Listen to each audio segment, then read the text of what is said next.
саламатсыңар балдар.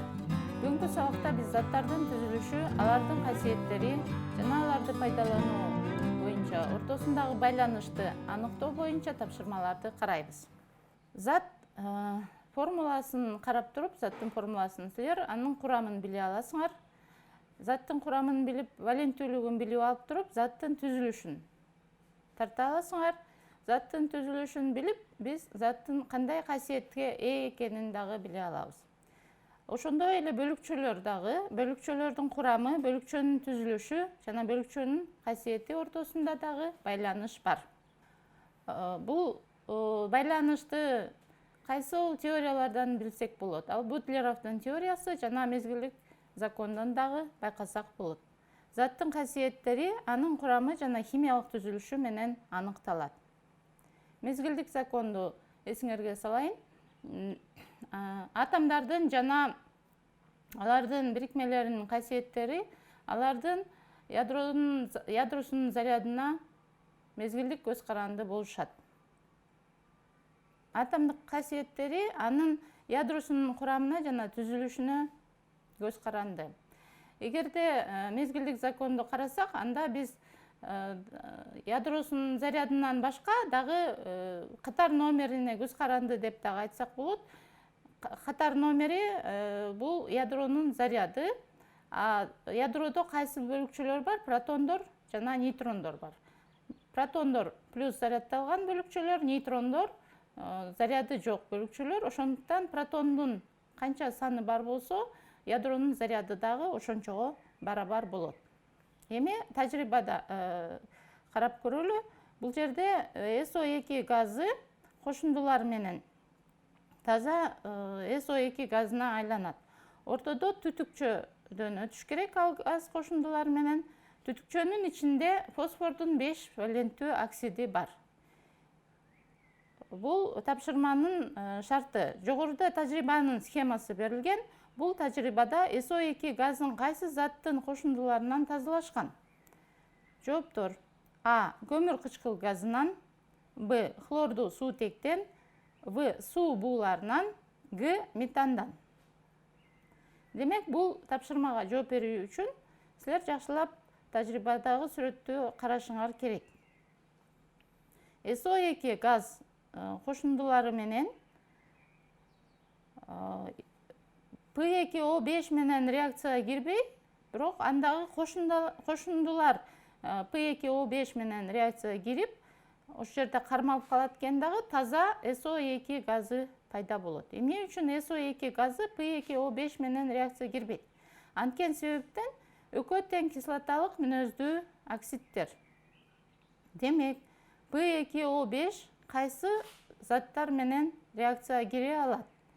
Ал карама каршы, кислоталык негизге карама каршы болгон заттар менен реакцияга кире алат. Алар негиздер же амфотердүү заттар болот.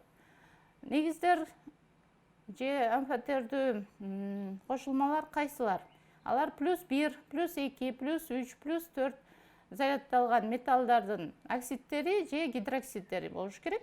Бирок биз байкасак, жооптордо бир да гидроксидти көрбөй атабыз, бир дагы металлдардын кошулмасын көргөн жокпуз. Ошондуктан ар бир жоопту күнт коюп, жакшылап карап чыгарабыз. Биринчи, көмүр кычкыл газынан. Бул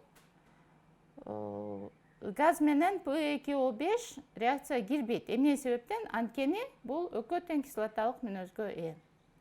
Экинчи, Б. Хлордуу суутектен дейт. Бул дагы кислота. Демек, муну менен да реакцияга кирбейт. А, Б варианттары туура эмес. Г жогун карап көрсөк, анда метан дейт. Метанды силер билесиңер, бул алкан. Активдүү эмес. Анын курамында бир байланыш бар, ал өтө бекем байланыш. Ошондуктан метан бул кошулуу реакциясына да кирбейт. Жана кычкылдануу да реакциясына кирбейт. Ошондуктан эч кандай натыйжа болбойт. Г варианты да туура эмес. Демек, бир эле вариант калды: суу бууларынан деген. Эми муну далилдейли. Суунун касиетин карасак, ал диссоциацияга учураганда H+ жана OH иондор пайда болот. H+ бул кислоталык мүнөздүү, ал эми OH бул негиздик мүнөздүү. Демек, суу амфотердүү касиеттерге ээ экен. Демек, бул оксид менен фосфордун 5 валентті оксиди менен реакцияга кирип, фосфор кислотасын пайда кылат. Демек, туура жооп В. Кийинки тапшырма. Суусуз органикалык эмес туз ажыраганда суу менен кошулуу реакциясына кирген катуу X заты пайда болот. X заты төмөндө берилген заттардын класстарынын кайсынысына кирет? Жооптор: А. Металлдарга, Б. Металл эместерге, В. Оксидтерге, Г. Негиздерге. Бул суроого жооп бериш үчүн биз туз деген эмне экенин эсиңерге салалы. Туздар деп татаал заттар аталат. Алардын курамында металлдын же аммоний иондорунун болот, же жана кислоталык калдыктын иондору болот. Туздар ажыраганда татаал заттарга жана жөнөкөй заттарга дагы ажырайт. Кислоталык калдыктын курамында металл эместер же металлдар, ошондой эле кычкылтек да болушу мүмкүн. Ошондуктан ал заттар да пайда болушу ыктымал деп ойлоп коюшубуз керек. Эми биринчи жоопту карайлы. Металлдар, металл эместери, экинчи жооп. Металлдар, металл эместер булар жөнөкөй заттар, алар суу менен кошулуу реакциясына кирбейт. Кирсе, орун алмашуу реакциясына кирет же ион диспропорциондоштуруу реакциясына кирет. Ошондуктан А менен Б варианты туура эмес деп чийип салабыз. Эми оксидтер менен негиздер калып атат. Эгерде туз, аммоний туз болсо, ал ажыраганда аммиак пайда болот. Аммиак негиз, бирок ал газ. Бул тапшырманын шартында X заты катуу зат болуш керек. Демек, Г жообу дагы туура эмес. Эми оксидтер калып атат. Оксидтер экенин далилдейли.